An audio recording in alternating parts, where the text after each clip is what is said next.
अगस्त को भारत ने नोटेम लिया है बे ऑफ बंगाल में एक मिसाइल टेस्ट करने का, जिसकी की लेंथ है 2530 किलोमीटर।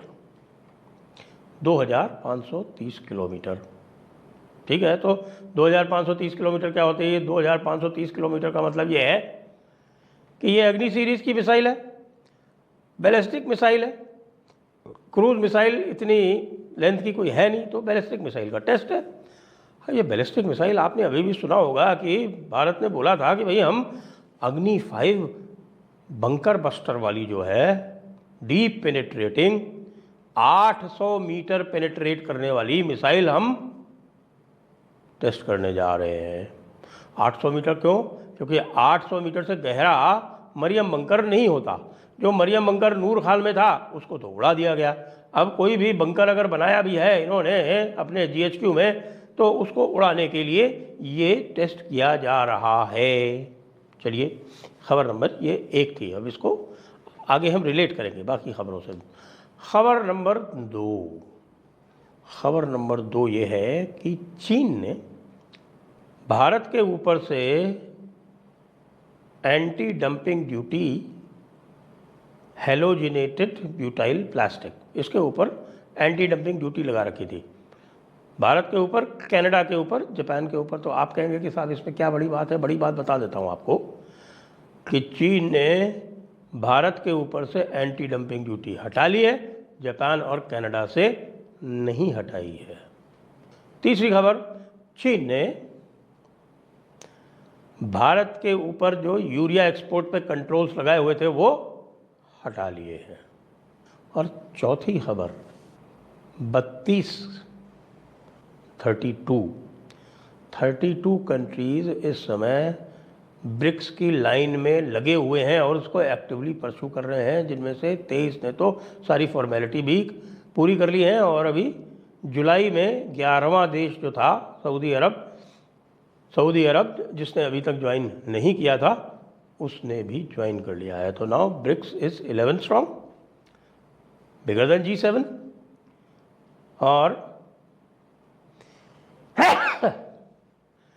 और ब्रिक्स कंट्रीज़ की जो टोटल GDP शेयर है पूरी दुनिया में, वो अब हो गया है लगभग 38%।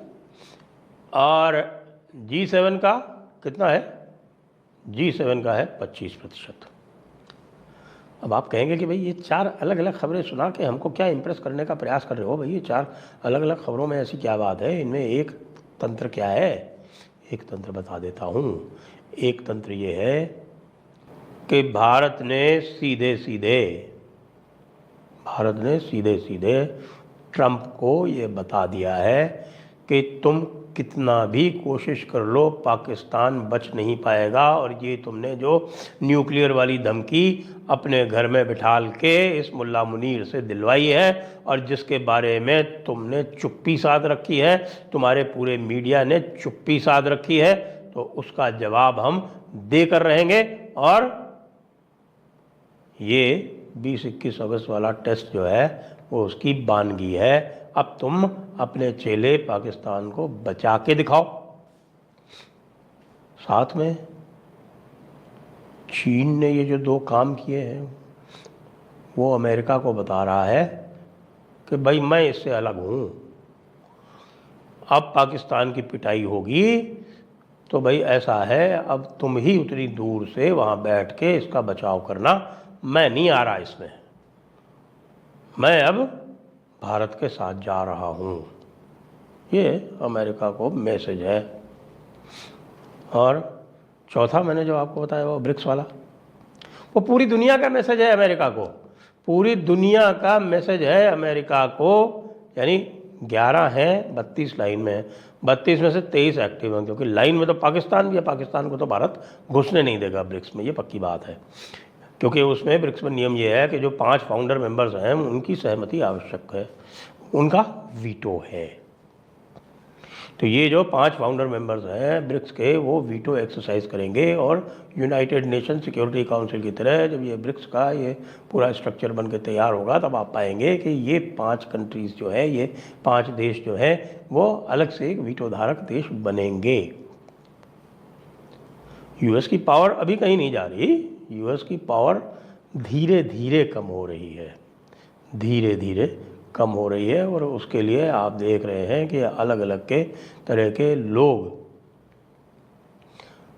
तरह के लोग अमेरिका से खड़े होके बोल रहे हैं। जैसे पेंटागन के एक पूर्व अधिकारी माइकल रूबिन ने जो बयान दिया है वो वायरल है, पूरे विश्व में वायरल है, अमेरिका में वायरल है। वो क्या कह रहे हैं कि भाई ये मुल्ला आसिम मुनीर जो है, he is nothing but Osama bin Laden in a suit, Osama bin Laden in a suit.